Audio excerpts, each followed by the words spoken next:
નમસ્કાર અમારે સદાયને માટે વંદનીય અમારા આદરણીય પેન્શનર મિત્રો, નિવૃત્ત કર્મચારી મિત્રો, ભાઈઓ તથા બહેનો, સ્વાગત છે આપ સૌનું આપણી આ યુટ્યુબ ચેનલ ભાવેશ મકવાણા ન્યૂઝમાં।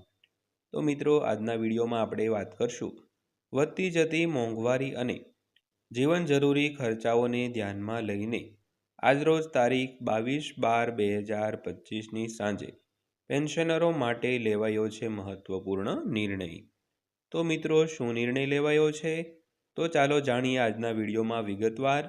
તો વિગતવાર માહિતી જોતા પહેલાં આપને બધાને એક નાનકડી એવી દિલથી નમ્ર વિનંતી છે કે હજી સુધી જો આપણી આ ચેનલ તમે સબસ્ક્રાઈબ ન કરી હોય તો ડેઈલી આવી જ અપડેટો જોવા માટે આપણી આ યુટ્યુબ ચેનલને અત્યારે સબસ્ક્રાઈબ કરી લેજો મિત્રો।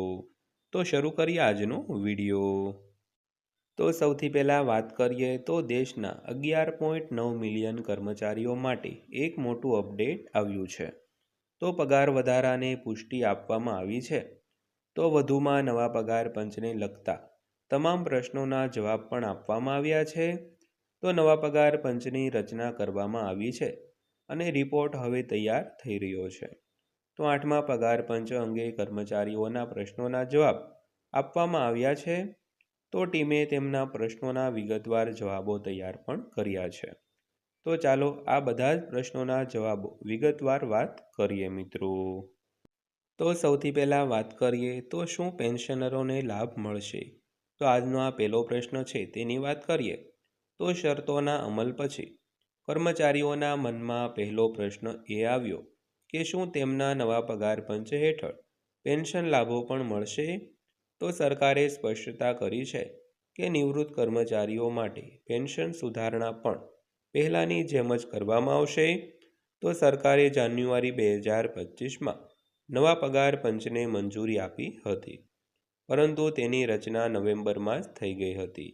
તો સરકારે હવે ટીમને તેનો અહેવાલ તૈયાર કરવા માટે 18 મહિનાનો સમય આપ્યો છે।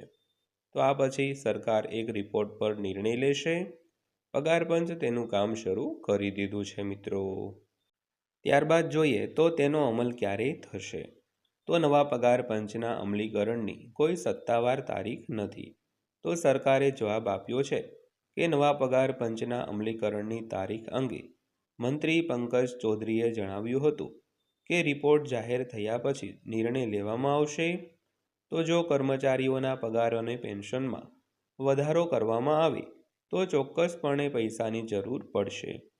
તો સરકારે જણાવ્યું છે કે કર્મચારીઓ માટે કેટલું ભંડોળ જારી કરવામાં આવશે તે રિપોર્ટ જાહેર થયા પછી જ નક્કી કરવામાં આવશે। તો આનો અર્થ એ થયો કે રિપોર્ટ આવતાની સાથે જ તેનો અમલ કરવામાં આવશે નહીં। તો સરકાર રિપોર્ટ લાગુ કરવામાં પણ સમય લેશે મિત્રો। ત્યારબાદ વાત કરીએ તો નવું પગાર પંચ ક્યારે અમલમાં આવશે? જો કે 8મા પગાર પંચને ફક્ત 1 જાન્યુઆરી 2026થી જ અસરકારક માનવામાં આવશે। તો 7મા પગાર પંચ માટે પણ આવું જ હતું। તો સરકારે જૂન 2016માં પગાર પંચની જાહેરાત કરી હતી અને તેને જાન્યુઆરી 2016થી અસરકારક માનવામાં આવ્યું હતું। તો બાકીના સમય માટે બાકી રકમ કર્મચારીઓના ખાતામાં જમા કરવામાં આવી હતી। તો કર્મચારીઓના પગારમાં વધારો, સેન્ટર એમ્પ્લોઈઝ સેલરી હાઇક સંપૂર્ણપણે નવા પગાર પંચના અહેવાલ પર નિર્ભર રહેશે। તો હાલમાં કરવામાં આવી રહેલા અંદાજો દર્શાવે છે કે 6ઠ્ઠા પગાર પંચમાં 40% પગાર વધારો જોવા મળ્યો હતો, જ્યારે 7મા પગાર પંચમાં વાસ્તવિક પગારમાં આશરે 25%નો વધારો જોવા મળ્યો હતો। તો આ પરિબળોને ધ્યાનમાં રાખીને એવો અંદાજ છે કે દેશના કર્મચારીઓના પગારમાં 20થી 35%નો વધારો કરવામાં આવશે। ત્યારબાદ વાત કરીએ તો પગાર કયા આધારે વધશે? તો ફિટમેન્ટ ફેક્ટરને આધારે કર્મચારીઓના પગારમાં વધારો કરવામાં આવશે। તો હાલમાં એવો અંદાજ છે કે ફિટમેન્ટ ફેક્ટર 2.4થી 3ની વચ્ચે હોઈ શકે છે। તો ફિટમેન્ટ ફેક્ટર મૂળ પગારમાં વધારો કરશે। આનાથી કર્મચારીઓના પગારમાં 40,000થી 54,000 રૂપિયાનો વધારો થઈ શકે છે।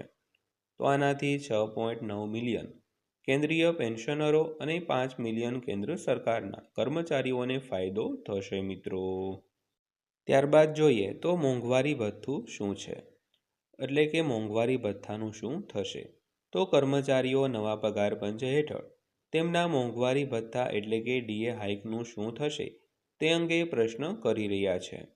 તો શું કર્મચારીઓ મોંઘવારી ભથ્થાને તેમના મૂળ પગાર સાથે મર્જ કરવામાં આવશે? તો સરકારે આ મુદ્દે પણ સ્પષ્ટ જવાબ આપ્યો છે. તો સરકારે કહ્યું છે કે તે હાલમાં આ અંગે કોઈ વિચારણા કરી નથી. તો કર્મચારીઓનો આરોપ છે કે આ નિષ્ફળતાના કારણે પગારમાં નુકસાન થઈ રહ્યું છે. તો જ્યાં સુધી નવું પગાર પંચ લાગુ ન થાય ત્યાં સુધી કર્મચારીઓને 7મા પગાર પંચ હેઠળ મળતું મોંઘવારી ભથ્થું મળતું રહેશે. તો નવા પગાર પંચ કર્મચારીઓના પગારમાં 3 ગણો વધારો કરી શકે છે. તો મોંઘવારી ભથ્થાની ગણતરી પહેલાંની જેમ જ ઓલ ઇન્ડિયા કન્ઝ્યુમર પ્રાઇસ ઇન્ડેક્સને આધારે કરવામાં આવશે મિત્રો. ત્યારબાદ વાત કરીએ તો શું કર્મચારીઓને બાકી પગાર મળશે? તો નવા પગાર પંચના અમલીકરણમાં સમય લાગશે. તો હવે પ્રશ્ન એ ઊભો થાય છે કે જો તેના અમલીકરણમાં વિલંબ થશે તો કર્મચારીઓને કોઈ ખાસ લાભ મળશે કે નહીં. તેથી નવા પગાર પંચના અમલીકરણ પર કર્મચારીઓને જાન્યુઆરી 2026થી એરિયર્સ આપવામાં આવશે. તેમજ પગાર પંચનો અહેવાલ બહાર પડ્યા પછી કેબિનેટ કર્મચારીઓ માટે ભંડોળને મંજૂરી આપીને દરખાસ્તોને મંજૂરી આપશે મિત્રો. તો મિત્રો આ હતી આજની માહિતી પસંદ આવી હોય, વિડીયો સારો લાગ્યો હોય તો વિડીયોને લાઈક કરજો અને આવી જ માહિતીઓ માટે આપણી આ ચેનલ સબસ્ક્રાઈબ કરી લેજો. તો ફરીવાર પાછા મળીશું એક નવા વિડીયો સાથે, નવી માહિતી સાથે. ત્યાં સુધી સૌને જય હિન્દ, વંદે માતરમ.